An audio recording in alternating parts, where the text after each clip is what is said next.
Ar Eiropas Savienības atbalstu mums izdevās papildināt laboratoriju vairākos posmos, visvairāk gan tieši pie paraugu priekšapstrādes, kur mēs iegādājamies papildus nukleīnu skābi ekstrakcijas platformas, paraugu apstrādes iekārtas, kas mums kopumā ļāva ne tikai palielināt caurplūdu, bet arī nebūt pilnībā atkarīgiem no vienas iekārtas kādām kļūmēm visa procesa gaitā. Mums izdevās pilnveidot paraugu apstrādi, mums izdevās iegūt papildus sekvenatorus, lai mēs varētu ne tikai ātrāk, bet arī detalizētākus datus iegūt, bet galā ir analīze. Alsuma slimnīcā ir diezgan cienījams datu centrs, bet bija nepieciešama vēl papildus serveru resursi, lai nodrošinātu tieši sekvencēšanai nepieciešamās apstrādes jaudas un uzglabāšanas iespējas. Iegādājamies papildus serveru resursus, kas tad ļauj mums turpmākos 5 vai pat 10 gadus darboties bez būtiskām raizēm šajā jomā. Projekts ļāva mums attīstīt sekvencēšanas metodi laboratoriskajā diagnostikā.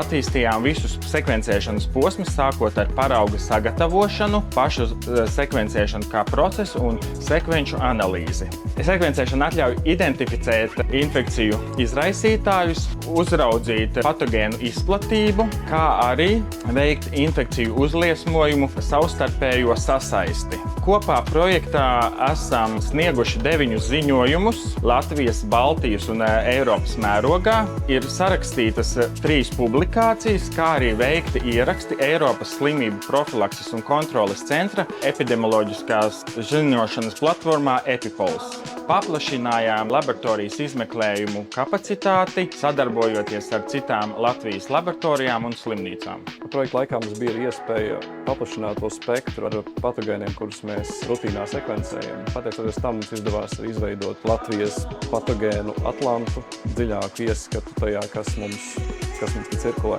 Ar šiem datiem mēs esam jau padarbojušies, ir tapuši daži ziņojumi un taps vēl, jo to datu daudzums ir ievērojams un viņi turpina papildināties rutīnā.